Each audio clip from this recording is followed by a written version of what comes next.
அனைவருக்கும் வணக்கம். வெற்றிக்கும் தோல்விக்கும் ஒரு சிறிய வித்தியாசம்தான். கடமைக்கு செய்தால் தோல்வி, கடமையை செய்தால் வெற்றி என்ற தன்னம்பிக்கை வரிகளுடன் இன்றைக்கான வகுப்பில் நுழைவோம். இன்னைக்கு நம்ம பார்க்குற டாபிக் இந்தியாவில் சுமார் 300 ஆண்டுகள் ஆட்சி செய்த முகலாய சாம்ராஜ்யம், முகலாய பேரரசுடைய அரசர்கள் பற்றி தான் பார்க்குறோம். இந்த பேரரசுகளுடைய காலம் பொதுவாக பார்த்தோம்னா 1526 இப்ராஹிமுடைய தோற்கடித்து பாபர் அரியணை ஏறிய ஆண்டு முதல் 1707 அவுரங்கசீப் மரணம் வரை நீடிக்குது. இப்போ பார்த்தீங்கன்னா மொத்தமாக 6 பேரரசுகள் இருக்காங்க. அவங்க 6 பேர் யாருனாக்க பாபர், ஹுமாயூன், ஜஹாங்கீர், அக்பர், ஷாஜகான், அவுரங்கசீப். உடைய வரிசைக்கிரமாக அவங்க பேரை ஞாபகம் வச்சுக்க பாஷா அப்படின்னு ஒரு ஷார்ட்கட் ஞாபகம் வச்சுக்கிறோம். பாட்ஷா ஸ்பெல்லிங் மிஸ்டேக்னு சொல்ல வேண்டாம், உங்கள் ஷார்ட்கட்டுக்காக தான் பேர் கொடுத்துருக்கோம். பாஷா, பி ஃபார் பாபர், ஹுமாயூன், அக்பர், ஜஹாங்கீர், ஷாஜகான், அவுரங்கசீப். உடைய காலம் பாருங்க.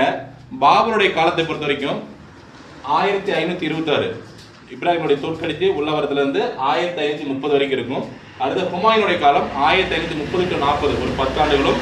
பிறகு 40 to 55 சூர் வம்ச ஆட்சி, ஷெர்ஷா சூரி நம்ம ஏற்கனவே பார்த்துருக்கோம், அவங்களுடைய ஆட்சி ஒரு 15 ஆண்டுகள் இருந்திருக்கும். பிறகு மீண்டும் 1555 முதல் 56 நூலக படிக்கட்டுகளை தவறி விழுந்து மரணமடைந்த ஆண்டு வரை ஹுமாயூன் ஆட்சி காலம்.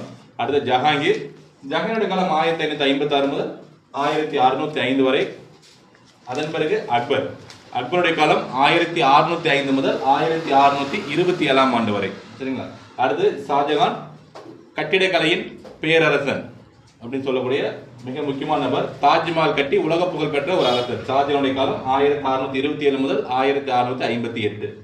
இறுதியாக இறுதி பேரரசு அவுரங்கசீப் 1658 முதல் 1707 ஆண்டு வரை அவருடைய ஆட்சி நீடித்திருக்கும்.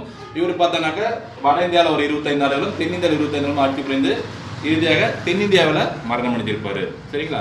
இதுதான் முகலாய பேரரசுடைய வரிசை கிரமம். இதை 1 மார்க்கில் கேட்பாங்க, ஞாபகம் வச்சுங்க. ஷார்ட்கட் பாஷா. சரிங்களா? மீண்டும் இவளை பற்றிய வேறு தகவலுடன் அடுத்த வகுப்பில் சந்திப்போம். நன்றி.